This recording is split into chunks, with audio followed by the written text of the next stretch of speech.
दशकं 47 उलूखलबन्धनम्। एकदा दधिविमातकारिणीं मातरं समुपसेदिवान् भवान् स्तन्यलोलुपतया निवारयन् अङ्कमेत्यपपिवान् पयोधरौ अर्धपीतकुचकुड्मले त्वयि स्निग्धहासमधुराननाम्बुजे दुग्धमीशदहने परिसृतं दर्तुमाशु जननी जगामते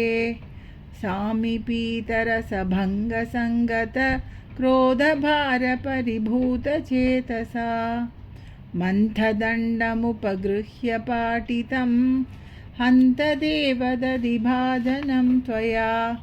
उच्छलध्वनितमुच्चकैस्तदा सन्निशम्य जननी समादृता त्वद्यशो विसरवदर्शसा सद्य एव दधिविस्तृतं क्षितौ वेदमार्गपरिमार्गितं रुषा त्वामवीक्ष्य परिमार्गयन्त्यसौ सन्ददर्श सुकृतिञ्युलूखले दीयमाननवनीतमोतवे त्वां प्रगृह्य बत भीतिभावना बासुरानन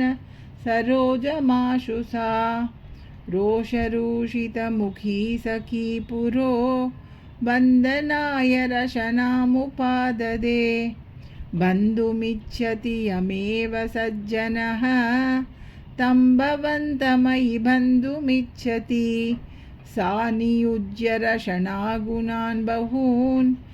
द्व्यङ्गुलोऽनमखिलं किलैक्षत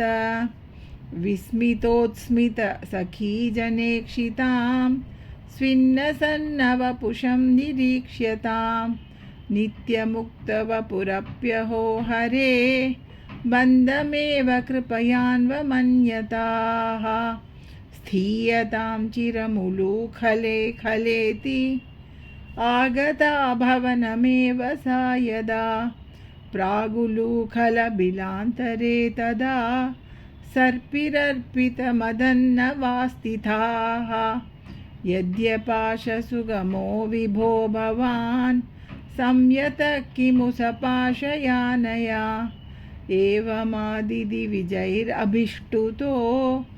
वातनाथ परिपाहि मां गदात्। श्रीकृष्ण शरणं मम गोपिका जीवनस्मरणं गोविन्द गोविन्द।